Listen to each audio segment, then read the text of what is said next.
하나님 말씀 보시겠습니다. 하나님 말씀은 누가복음 5장 12절부터 26절까지 말씀입니다. 예수께서 한 동네에 계실 때 온몸에 나병 들린 사람이 있어 예수를 보고 엎드려 구하여 이르되 주여 원하시면 나를 깨끗하게 하실 수 있나이다 하니 예수께서 손을 내밀어 그에게 대시며 이르시되 내가 원하노니 깨끗함을 받으라 하신대 나병이 곧 떠나니라. 예수께서 그를 경고하시되 아무에게도 이르지 말고 가서 제사장에게 내 몸을 보이고 또 내가 깨끗하게 됨으로 인하여 모세가 명한 대로 예물을 드려 그들에게 입증하라 하셨더니 예수의 소문이 더욱 퍼짐에 수많은 무리가 말씀도 듣고 자기 병도 고침을 받고자 하여 모여 오되 예수는 물러가서 한적한 곳에서 기도하시니라.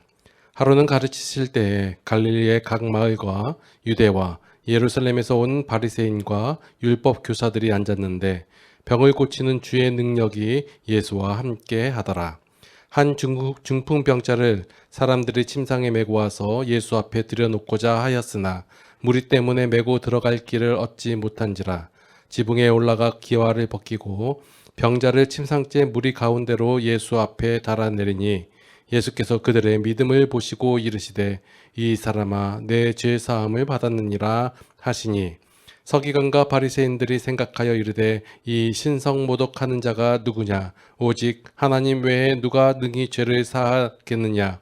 예수께서 그 생각을 하시고 대답하여 이르시되 너희 마음에 무슨 생각을 하느냐 내 죄 사함을 받았느니라 하는 말과 일어나 걸어가라 하는 말이 어느 것이 쉽겠느냐.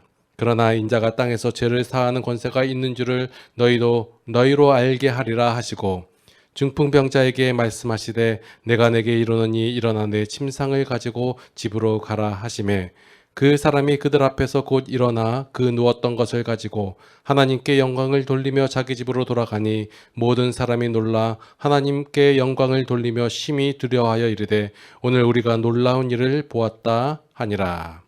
아멘. 자, 이제 예수님께서 좀 많이 유명해지셨습니다.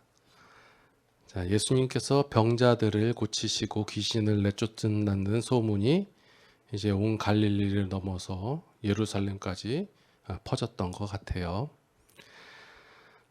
그렇게 되니까 수많은 병자들이 예수님 앞으로 나옵니다.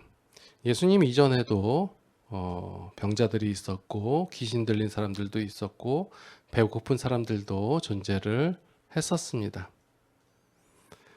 이런 상황에서 유대교에 관련된 율법사나 제사장들이나 아니면 회당장들 어느 누구도 이 병자들이나 힘든 사람들에게 먼저 다가가서 치유한 자가 없었습니다. 왜냐하면 율법에 보면은 병자들이나 귀신 들린 사람들이나 이런 사람들은 부정한 자들이기 때문에 가까이에서는 안 되는 사람들이었어요. 그래서 율법사들이나 제사장들이나 이런 사람들이 가까이 먼저 다가가지 않았다라는 거예요. 지금 예수님 앞에 나온 사람들은 바로 회당이나 혹은 성전에 가까이 다가올 수 없는 그런 사람들이었고 율법사들이나 아니면 제사장들 당시 의롭다 하는 사람들 그런 사람들은 그 성전에 올라갈 수 있는 정한 사람들 그리고 하나님 앞에 나아갈 수 있는 근거가 있는 사람들이에요. 이런 시대적 상황을 안 상태에서 예수님께서 전하는 말씀이 무엇인지를 생각하시면서 말씀을 읽어가시면 좋을 듯 싶습니다. 자, 오늘 본문에서 보니까 나병 들린 사람이 납니다. 나병은 문둥병이거든요. 흔히 말해서 하나님께 저주를 받은 사람들 아니면 당시 시대적 배경과 상황과 생각에 의하면 이는 하나님께 저주를 받은 사람이에요. 아마도 자신들보다 훨씬 큰 죄를 지어서 그 죄에 대한 결과로서 나병이 걸렸을 것이다 라고 생각하고 있어요. 그래서 그 사람은 부정한 사람의 대표적으로 되었기 때문에 가까이 하거나 마주쳐서도 안 되는 거예요. 그래서 나병 들린 사람이 있으면 주변에 사람이 오면 나는 부정하다, 부정하다 소리 질러 가지고 자신이 나병 환자임을 밝혔어야 하는 그런 위치에 있는 사람이에요. 근데 그 사람이 예수님 앞에 나온 거예요. 뭐 어떤 이들은 죽을 각오를 하고 나왔다. 물론 맞는 상황에 의하면 맞는 말이에요. 자, 그런 사람이 나왔는데 예수님께 나와서 하는 소리가 뭐냐면 주께서 원하시면 나를 깨끗하게 하실 수 있나이다 이거예요.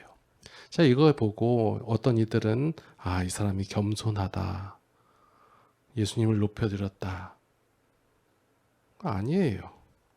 당시의 종교적 개념으로는 맞지 않는 말이에요. 왜 맞지 않냐면 그가 병에서 낫고자 한다면 그 낫고자 하는 자의 어떤 열심이나 정결함이나 아니면 의로움, 그런 공덕 그런 게 있어야 돼요. 그렇게 있어가지고 그걸 준비된 상태에서 나와서 내 병을 고침을 받고자 합니다라고 해야 되는데 그것이 하나도 준비되지 않은 상태에서 나온 상태예요. 그래서 나병 환자가 하는 말이 원하시면이에요. 만약에 그가 어떠한 조건을 갖추고 내용을 갖춘 상태에서 예수님 앞에 나와서 내 병을 고침을 받고 싶습니다라고 하면 그가 분명히 근거로서 나는 하나님 앞에 이렇게 제사도 드리고 헌신도 하고 헌물도 했습니다. 오늘 우리가 성경 본문 통독한 내용에서 보면 어떤 레위 사람이 하나님 앞에 기도하는 내용 나오잖아요. 그거하고 똑같은 거예요. 저는 하나님 앞에 소득의 11조를 꼬박꼬박 드렸고 일주일에 2번씩 금식기도 했으며 이런 근거를 드는 거예요. 자신의 어떤 문제를 해결받기 위해서 하나님 앞이나 나와가지고 그 근거를 얘기하는 거예요. 내가 이러한 근거를 갖췄으니 나에게 어떤 은혜를 베푸심, 긍휼함을 베푸심, 아니면 나의 문제를 해결해 주심이 합당합니다라고 나오는 거예요. 그런데 이 나병 들린 사람은 그러한 내용이 하나도 없는 자예요. 근거가 없기 때문에 어떻게 해요? 원하시면 이거예요. 주님께서 원하신다면 나의 몸을 낫게 해줄 수 있습니다. 그렇게 근거가 준비되지 않는 상태의 사람에게도 예수님께서는 그럼에도 불구하고 그 사람의 몸을 낫게 해주십니다. 자, 여기서 예수님께서 병자의 나병 환자의 몸에 손을 대어서 낫게 하시는 장면이 나오는데 이것은 당시의 그 율법에 따르면 부정한 것에 거룩한 자가 손을 대면 어떻게 되나요? 부정한 것이 거룩하게 되나요? 아니면 거룩한 자가 부정하게 되나요? 거룩한 제사장이 부정한 것에 예를 들어 부정한 시체에 손을 댔어요. 그러면 제사장 업무를 할 수 있나요? 못한다고 돼 있어요. 부정하게 해졌기 때문에 물로 씻고 나서 정결하게 된 이후에 다시 오게 되거든요. 근데 예수님께서는 이렇게 거룩한 자가 부정한 자에게 손을 댐으로 말미암아 부정한 자가 거룩하게 되는 그 반대의 모습을 보여주시는 장면이에요. 그리고 나서 이 병자의 몸을 낫게 해주시는데 이것이 바로 예수님의 사역의 핵심인 은혜예요. 병자의 몸이 그가 어떻게 돼서 병이 걸렸든 그거 조건 따지지 않으셨어요. 그가 어떤 근거를 만들어 오지 않았음에 왜 너는 이러한 근거를 만들어 오지 않았냐, 정결함이나 어떤 공로를 쌓고 있지 않았냐라고 얘기하시지도 않았어요. 그냥 고쳐주셨어요. 병자가 앞에 나오니까 예수님께서 손을 대사 낫게 하셨다라는 거예요. 여기서 예수님께서 행하시는 그 사역의 핵심, 바로 은혜의 원리를 우리는 살펴볼 수 있다라는 거예요. 예수님께서 이렇게 나병 환자를 낫게 하신 이후에 뭐라고 하세요? 제사장에게 내 몸을 보이고 그리고 거기에 합당한 예물을 드리라라는 거예요. 자, 이것은 예물을 드려야지만이 제사장 앞에 나아가야만 그 몸이 완전히 치유되는 것이 아니라 이미 예수님께서 손을 대사 낫게 하신, 그리고 완전히 퍼펙트하게 낫게 된 상태예요. 우리는 좀 착각하는 내용이 뭐냐면 뭐 어찌 하나님께 감사 예물을 드려야 하나님 앞에 어떠한 헌신을 해야지만이 나에게 복을 주시고 내 문제를 해결해 주실 것 같은데 예수님의 사역에서 보면 아무런 조건 없이 예수님께서 우리에게 은혜를 더하여 주셨다는 거예요. 그리고 나서 뭘 하라라고 하냐면 제사장 앞에 나아가서 예물을 드려라라는 거예요. 아니 고치신 건 예수님인데 예물은 제사장에게 갖다 주라고 하세요. 이거 완전 재주는 곰이 넘고 돈은 떼놈이 번다. 뭐 옛날 말 있잖아요. 이건가요? 왜 이렇게 말씀하셨을까요? 왜 이미 낫게 됐는데 완전히 깨끗한 몸이 되었는데 왜 제사장 앞에 가서 그 확인을 받고 그리고 예물을 드리라라고 예수님께서는 이 나병 환자에게 말씀을 하셨을까요? 왜 그러셨을까요? 왜? 우리가 그냥 쉽게 쑥쑥쑥 지나가는 게 아니라 말씀을 읽으실 때 왜 그러셨는지를 한번 생각해 볼 필요가 있어요. 여기서 예수님께서 활동하는 이 사역의 핵심들을 우리가 살펴볼 수 있는 거예요.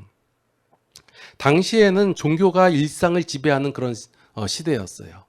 종교가 없이 일상생활을 할 수 없고 종교와 하나된 삶을 살고 있는 이러한 체제에서 살고 있는 사람은 정식적으로 이 종교로부터 인정을 받아야 돼요. 그래야지 그가 정상적이고 자유로운 삶을 살아야 할 수 있다라는 거예요.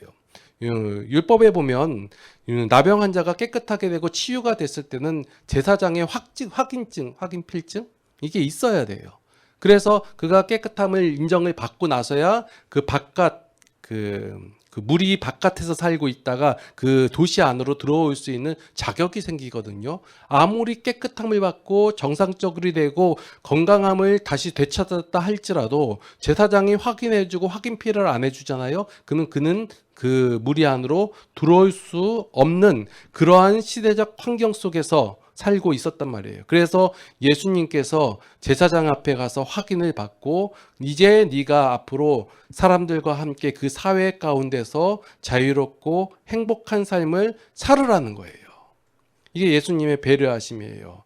예수님께서 원하신 것은 어떠한 내가 병을 고쳤다라는 명예나 아니면 병을 고쳤으니까 너는 나에게 재물을 바치라라는 그런 그런 것이 아니라 그 고침을 받은 사람의 건강하고 자유로운 삶을 원하셨다라는 거예요. 이러한 예수님의 행하심 하나하나를 봐서 예수님께서 무슨 목적을 가지고 무슨 마음을 가지고 사람들을 대하고 있는지를 우리는 살펴보아 알 수 있다라는 거예요. 이렇게 예수님께서 병자를 고치시고 은혜를 베푸신다는 소문이 더욱더 퍼져나갔어요. 그러니까 뭐예요? 사람들이 몰려오는 거예요. 자, 오늘 내용 살펴보면요. 정말 고침을 받아야 될 중증 그 병이 걸린 사람들은 예수님 앞에 나올 수가 없어요. 왜요? 구경하는 사람들로 인해서. 옛날이나 지금이나 똑같아요. 보면 어떤 그 놀라운 일이 일어나면 정상적인 사람들이 먼저 가요. 왜냐하면 몸이 건강하니까 앞자리 가서 앉아 있는 거예요. 그러니까 그런 사람들이 앉아 있으니까 정작 중풍병자는 혼자서 움직일 수 없거든요. 그러니까 친구들이 메고 왔는데 앞에 사람들이 많은 거예요. 구경꾼이 더 많은 거예요. 그래서 못 오는 거예요. 그러니까 어떻게 하는 거예요? 그러니까 지붕을 뚫고 내려야 하는 그러한 상황이 되었다라는 거예요. 생각을 해봅시다. 만약에 평상시 같았으면 중풍병자가 이런 자리에 오지도 않아요. 그리고 유대교적 그 배경 상황과 같았으면 중풍병자와 그 친구들이 이런 시도조차 하지도 않았을 거예요.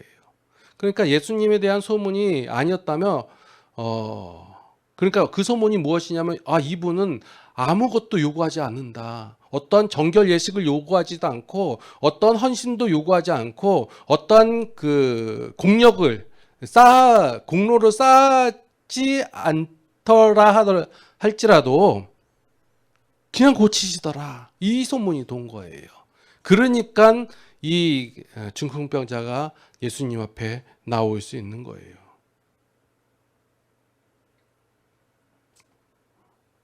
자, 예수님 앞에 이제 그 기와를 다 지붕을 다 해짓고 그 밑으로 중풍병자를 달아내리니까 자, 오늘 재밌는 말이 나와요. 무슨 말이냐면 20절에 보니까 예수께서 그들의 믿음을 보시고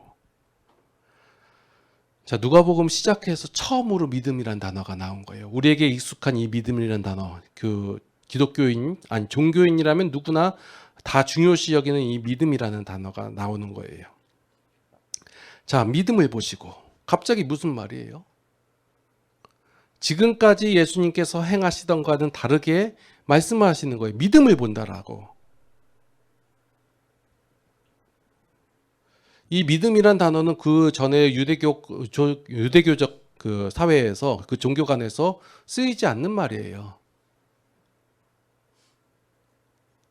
그 하나님을 섬기라는 말은 있지만 믿음이란 단어 얘기 안 나오고 사람들에게 어떠한 그 율법적 행위들 이런 걸 요구했지 믿음을 요구한 적은 없거든요. 믿음이 무슨 말인가요?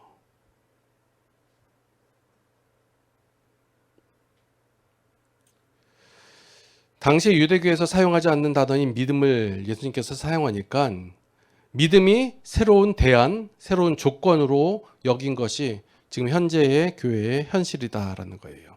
자, 믿음. 과거 율법에서는 율법을 강조했어요. 행함을 강조했어요. 그러면 지금 믿음은 뭐예요? 여러분들 믿는 사람들 신자라고 얘기하잖아요. 하나님을 믿고 예수님 믿으세요라고 얘기하고 그 종교, 특히 기독교라면 믿음을 굉장히 강조하는데 이 믿음이 무엇일까요? 믿음은 무엇인가요? 믿음의 다른 말로 또 영성이라고 얘기하잖아요. 영성이 있어야 돼. 믿음이 커야 돼. 제가 참 그 자주 듣는 말 중에 하나가 믿음이 없어 보인다. 영성이 없다. 이런 말 많이 듣거든요. 뭘까요? 여러분들이 생각하는 믿음이 뭐예요? 믿음이 큰 믿음이 뭐예요? 대단한 영성 뭘까요?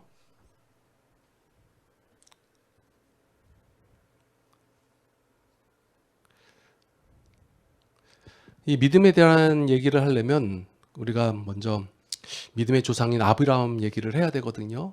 자, 믿음의 조상인 아브라함에 대해서 얘기했을 때 그 아브라함이 뭘 했던가요? 그래서 우리가 말씀을 창세기를 읽을 때 아브라함이 무엇인가 행하고 무엇인가 하나님께 헌신을 하고 무엇인가 하나님의 말씀에 순종적으로 따랐다는 것을 우리가 찾으려고 노력을 하는데 실제적으로 여러분들 창세기 읽어보세요. 아브라함이 그랬나? 우리가 알고 있는 믿음의 조상에 다운 그 모습을 했는지. 이 아브라함 얘기는 좀 나중에 더 할게요. 너무 오래 걸려서. 분명한 사실은 이 믿음이라는 것이 어떤 금식이나 섬김, 아니면 구제, 헌금, 아니면 정결함, 의로움, 아니면 율법을 잘 지킴이 아니라는 것이 확실해요.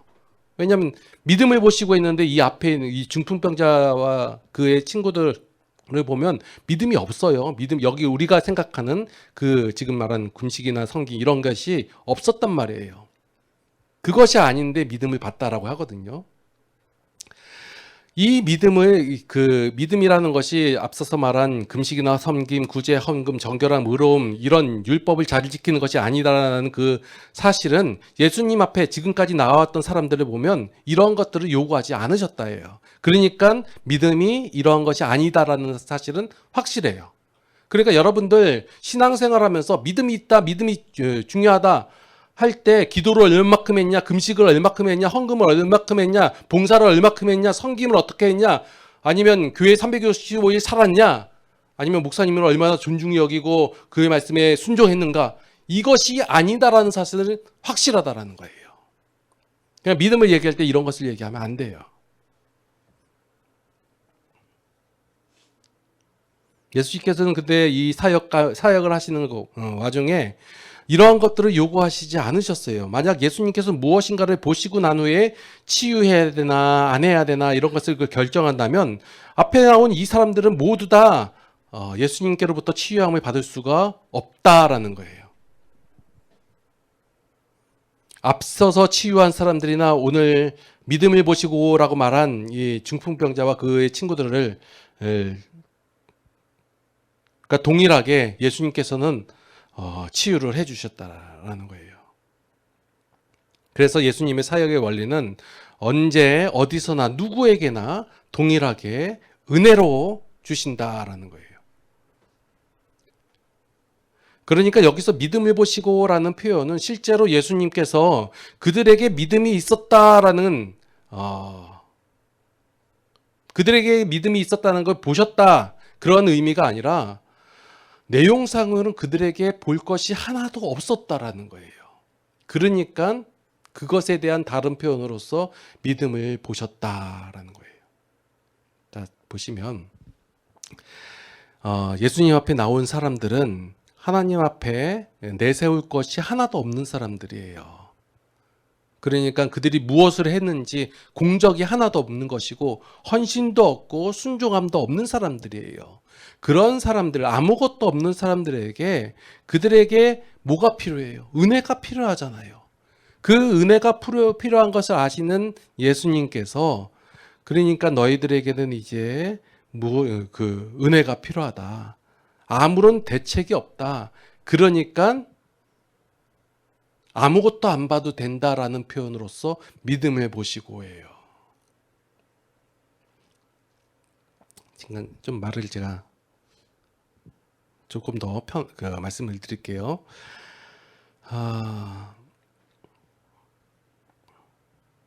믿음이란 것이 있기 때문에 그 믿음이 그러니까 치유함을 받을 만한 근거가 그 당사자들 혹은 그 주변 사람들에게 있기 때문에 그 은혜를 받은 것이 아니라 그들에게는 아무것도 없고 오로지 긍휼함을 보시는 예수 그리스도의 그 예수님 안에 있는 것으로 말미암아 은혜를 주셨다라는 표현이 믿음을 보시고예요.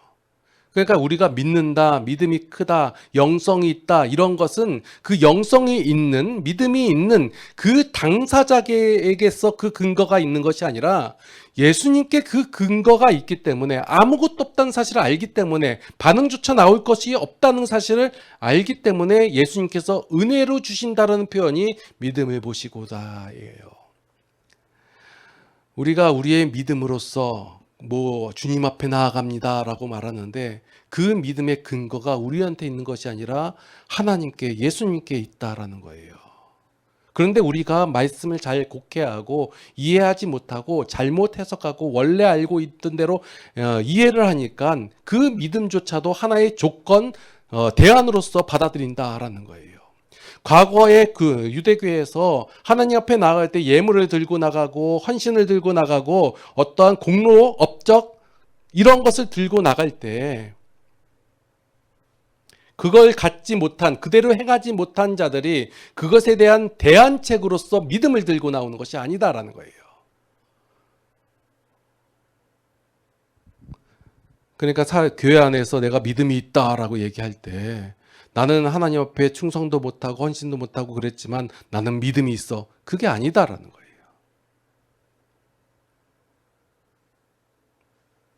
믿음의 근거가 우리한테 우리의 업적이 있는 것이 아니라 하나님께 있음을 보여주는 장면이 오늘 믿음을 보시고예요. 그리고 나서 예수님께서 행하시는 것이 뭐냐면 내 죄사함을 받았느니라 이거예요. 예수님의 사역의 원리는 하나님의 사역의 원리와 같음을 선언하시는 장면이에요. 지금 병을 고치고 있는 것은 자신의 어떠한 능력을 보이거나 아니면 자신의 위신을 높이는 행위가 아님을 표현하는 것이 바로 죄사함을 받았느니라 이거예요. 예수님께서 똑같이 행하시는 그 원리나 내용이 다 하나님께서 행하신 원리와 그 내용이 같다라는 것을 표현하고 있다는 거예요. 이제 예수님으로 인하여 많은 사람들이 그 문제가 해결이 됐어요. 그래서 그 문제가 해결됨으로 말미암아 기쁨을 만끽하게 된다라는 거, 되고 있어요. 그런데 그것보다도 죄사함의 기쁨, 그러니까 가장 큰 핵심인 죄사함 이것이 바로 너희의 문제가 해결됨이 이 죄사함의 시작임을 알려주고 계시다라는 거예요. 봐라, 네가 이 문제, 너의 괴로움에서 해방다니까 기쁘지, 즐겁지. 그런데 그거보다 더 즐겁고 행복한 일이 뭐냐면 바로 죄사함이야. 나는 지금 그것을 해결하기 위해서 너희 가운데 온 거야. 라고 예수님께서 말씀하시고 계는 거예요. 여전히 우리 가운데는 나의 문제, 내가 생각하는 괴로움, 이것이 해결되면 나는 기쁘고 즐겁다라고 하고 있는데 예수님께서는 오늘 우리에게 말씀하십니다. 그래, 그것이 기쁘지? 나도 기쁘다. 그런데 더 큰 기쁨과 더 큰 행복이 있다. 그것이 뭐냐? 죄사함이다. 내가 이것을 해결해 줄게. 라고 말씀하고 계시는 것입니다. 하나님으로 인하여 기쁨의 삶을 누리시기를 예수님의 이름으로 축원합니다. 기도하시겠습니다. 하나님의 은혜에 감사를 드립니다. 우리는 도무지 하나님 앞에 나아갈 근거가 전혀 없습니다. 그럼에도 불구하고 하나님의 의로우심으로 말미암아 우리를 붙잡아 주시고 우리를 치유하여 주시고 우리를 구원하여 주신 그 하나님의 은혜에 감사를 드립니다. 이제 그 하나님의 은혜를 알아 날마다의 삶 속에서 그 하나님으로 인하여 기쁨의 삶을 살아갈 수 있도록 인도하여 주시옵소서. 이제는 우리 주 예수 그리스도의 무한하신 은혜와 하나님 아버지의 극진하신 사랑하심과 성령님의 감화 감동 교통 인도 보호 역사하심이 이제 하나님으로 인하여 그 기쁨의 삶을 누리기를 원하는 모든 성도들 머리 위에 이제로부터 영원토록 함께 하시옵기를 간절히 축원하옵나이다. 아멘.